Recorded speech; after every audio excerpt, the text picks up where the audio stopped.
Um, let's talk about if anybody's seen Legends of Tomorrow. Have you seen it? Yes, I've been seeing the show. It's really good, and of course, it came on today. So We get a really good glimpse at for the next episode next week. We get a really good glimpse of Arrow with his blonde goatee, and we also see Deathstroke. Whether that's Manu Bennett or not, I'm sure it's not. And we also get to see Connor Hawk. yeah, we do. Yeah, we do.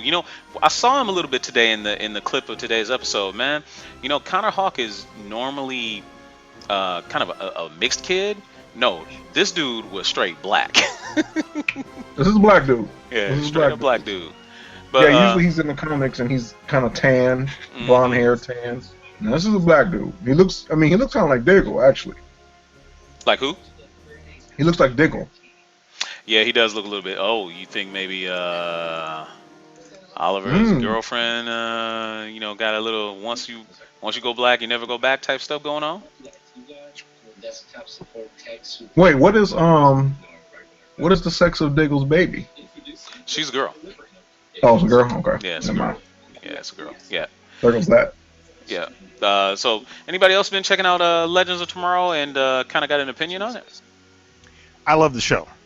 I'm going to tell you that one of the things that I like about the TV series of DC, and I may have stated this many, many times, is that the feel of how it has a interactive world with the characters that are in one show and in another show. You might start off in one show and then be in another show. I really enjoy that, and I'm kind of glad that they have their own.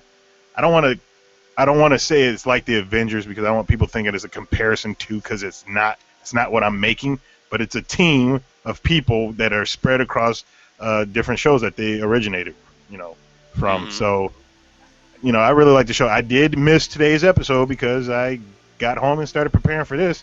Hey, By the but time I came home, it was almost over. you know So, what, man? We'll forgive you. You got a life. That's what it is. Got a life, got stuff to take care of. You can't be everywhere and see everything. We get it. That's why You you're a know who massive. I really come to like was the team of Heatwave and Captain Cold. Yeah, that's a They're, that's a really they're good really good. dynamic And they got going on there. for whoever saw Legends of Tomorrow today, there's a little Easter egg where they're planning to break out. They're planning to break into a Russian gulag, Hmm. and they're looking over the plans, and they're saying something, and look at Captain Cole, and Captain Cole looks at them and says, "This is not the first prison. This is not my first prison break." Right. And what would have been awesome? What Nice would little have been awesome nod. is if Nice he little would have nod. turned and Nice. looked at the camera. that's If he'd have funny. looked at the camera when he said that, that would have been awesome. Yeah, that would have been pretty tight. That would have been pretty tight. You're absolutely right about that. First of all, I'd like to welcome our good friend Severio to the chat. He's over there on Twitch, guys. Say hello. Hey, Hello. Hey, what's going on? And Megashawn is also chiming in on YouTube. Got to get you on here, big Oh, fella. hey. good, Mega. Black Panther is horrible. His attempt at trying to get a careful there, fella, out of good old Megashawn. Good old Megashawn. But anyway, so moving right along. Hey guys, maybe you heard this today. It came across my Facebook feed, and I want to kind of get you guys' thoughts about it. We've all kind of played around a little bit with Metal Gear Solid 5. Of course, we had GQ's unboxing, a while back of the big hand, and he's played the game. It's one of the games that Daidakuji actually has gotten to kind of toil around with a little bit in his spare time. But they have in-game currency for that game. You buy it with your hard-earned cash. Konami decided that they're going to put an expiration date on your hard-earned cash and the money that you bought. You have to use it by a certain time or you lose it. What do you got? Some thoughts on that? I think it's BS, mainly because, like, how in the heck? Well, it's just Konami trying to cash in on stuff. Because if people are gonna buy their money and not play the game, like if I was stupid enough to do something like that, it'd be something that Dumb Darien would do, but Dumb Darien doesn't exist. So Dumb daring. yeah. Uh, Okay. anyway, it's just so they can freaking keep your money because you can't get it back. So That's very true. GQ, what do you got to say? Well, I look at it this way.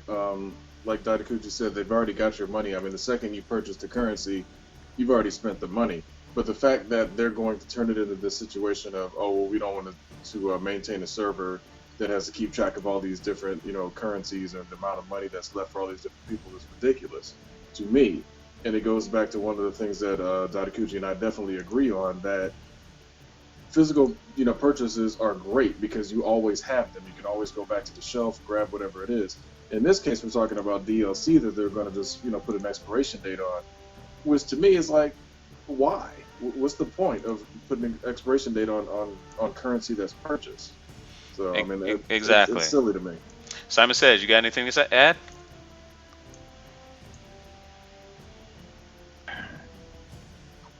As far as like, the DLC, well, not the DLC, but the actual in-game currency, and then you spend the money on it. Mm-hmm. Yeah, I figured they was gonna do this crap anyway. They kind of like, I look at it like this. They trying to like distance themselves with Kojima anyway. So I don't know if this is like on their part or just something that they were just being kind of like, oh yeah, we're gonna do this and we're gonna have you pay for it, and oh yeah, and then down the road we're just gonna take it away from you. But I really don't like it. I really didn't really think they needed to do any in-game currency to begin with, but that's just my opinion. Well, and to your point, I think this is maybe another stab at Kojima in a way. They can kind of like, I don't know, in a way, kind of throw his name in the mud by making another kind of really classless decision to do this to people that have already paid full price for the game, first of all, and then you're making them spend more money, and then you're going to tack an expiration date on that money and say you got to spend it by a certain time, otherwise you lose it. It's just yeah. Honestly, though, I don't think it's really a shot at Kojima, because in reality, anything they do, people already know that Kojima's not even part of Konami anymore. Mm-hmm. And it's just like one of those situations of Konami's only got what left, Castlevania now. Mm-hmm. So people have already, formed their opinion about like Konami just basically, throwing their reputation down the toilet. And this is just further going another step in that same direction. It's just like, okay, we're going to, charge you for in-game currency, which to me has always been a dumb thing. Even Grand Theft Auto 5 did the same thing, but it was an option. You could always earn, whatever money you needed to earn in the game itself. But, it's like they're going to put an expiration date on it. They're basically further tarnishing the reputation of the Metal Gear franchise. But it's kind of a dumb move on their part, because people already know that, hey, this isn't really Kojima's thing. This is Konami being stupid. So. Indeed it is Konami being stupid. Well, hopefully you don't have dumb people, because there's people out there that like to blame stuff, and the easier to blame is the person who made it. Exactly. I mean, as dumb as that sounds, exactly. There are people out there that and maybe somebody in Konami is trying to drag his name through the mud, just because you will find somebody out there that thinks it's his fault. Konami with the hashtag petty. I'll never understand. How far have they fallen, man? I mean, you used to love everything that they did. Now, moving right along. So we also got a bit of exciting news. Everybody loved John Wick, and John Wick Chapter 2's release date has been announced. Big Kahuna, what you got? They set the release date for February 10th next year, 2017. Valentine's Day. Another beautiful violent movie for Valentine's Day. My Bloody Valentine. Thoughts, fellas? Valentine's. Well, I enjoyed the first one. Like, seriously, how can you make a movie? Wait, first off, let me back up. Because if anybody didn't see John Wick, I'm gonna spoil it. But the first one is because they killed his dog. It sounds like a ludicrous premise, but man, you don't mess with a man and his dog, man. Kill his goldfish. Oh my gosh, he killed his goldfish and he's gonna take everybody out. I mean, right. I love the movie. I thought it was super awesome, and I don't care what his reason is why he went and go kill everybody. I don't care. It was just a great movie. So I want to go see this new one, most definitely, if it's out next year. What are you looking forward to the most? What for? John Wick 2. What am I looking for? I mean, I guess what made you like the first movie so much? I mean, I like action movies and I like assassin movies, and that to me was just. I mean, he was just like he was tough as nails. He was trying to keep this life that he was about, and they had to bring him back. And he was just like, you're not gonna f with me, man. I'm gonna. You f with me. You f with my dog. You kill my dog, and now you're all gonna pay. I totally agree with that. I totally agree with my that. My favorite part of that was, I mean, damn, the gunplay. The gunplay was just beautiful, and I can't wait for that. He was all you need left. All you need left is an explosion with the white doves in the background. You got a beautiful John Woo movie. That's kind of random. So hey, GQ, going into John Wick, did you really expect it to kind of become a pseudo cult hit when it first came out? John Wick, honestly, I wouldn't even call it a cult hit. I think it was just a good movie. It was Keanu basically getting a chance to unleash and be Keanu. One of the things that a lot of people don't seem to realize and recognize about Keanu Reeves is he's a very dedicated person when it comes to the acting craft. He gets, a lot of, flack about, the Bill and Ted stuff and the woe and all that other sort of thing. But if you really look at his projects and the characters that he plays, he puts his all into it. And he does a great job of, fleshing those characters out. Neo was really, really good, as far as the Matrix, and then that, became legendary. John Wick is another one. Even, as stupid and dumb as the movie itself was, 47 Ronin, he still did a really good job as far as training for the film and all that sort of thing. So Keanu really does put his all into his roles. And John Wick was just, he was like, look, they finally let him, really truly cut loose and just go deep into a character, be ruthless, and all that other sort of thing. And the movie came out great. So I think the second one, as long as they keep the same drive and the same feeling with it, then they're going to have another hit on their hands. Now, I have to admit, based on a lot of the things that I heard about 47 Ronin, I kind of avoided it. I still haven't seen it yet. What about that movie you think that would enjoy? Was there anything in there that kind of would remind me of John Wick and make me really have to see it? No, absolutely not. 47 Ronin was a bad movie overall, but I'm saying Keanu's performance in it wasn't the reason it was bad. It was just, I see. It was just a bad, the way they put it together was kind of bad. It wasn't Keanu's performance that made it bad, though. The action was good. I like that, a little sword play here and there. Yeah, it was. So moving right along, guys. Give me two. So moving right along, we're going to go to a right out of the ridiculous column. There's a report out there that suggests that Batman vs Superman: Dawn of Justice, the blockbuster movie that's getting ready to hit next month, has a 36% chance of being a profitable film. How stupid does that sound? Stunned speechless. Stunned speechless. Okay, I get it. Very stupid. Let's take turns. Who was saying that? Algorithm. It was some kind of algorithm that somebody created and ran that through the algorithm or some crap and came up with that little probability, which is retarded. It is probably going off the basis of all the other DC movies, just because they don't have a really good track record. Well, that's what the algorithm is probably saying. I mean, track record is definitely one thing, but it's like you've got a couple. It's like how remember back in high school, they say we're going to grade this on a curve, and you always had that one idiot that pretty much just dragged the curve down or raised the curve too high, one of the two. This is a sense where Green Lantern is your movie that's pulling the curve down with every bit of cement blocks you could put on it. And then Superman, what was it? Superman Returns is also in that, dragging things down. It's one of those situations where it's like, let's be realistic. Nobody truly knows how much this movie cost to make because DC hasn't released that number. They're probably not going to release that number anytime soon. So for me, it's like profitability, as we all know, is always the budget versus what the box office brings in. If the budget is such and what they actually spent is here, and then the profit is, I'm sorry, the box office is here, that in between is your profit.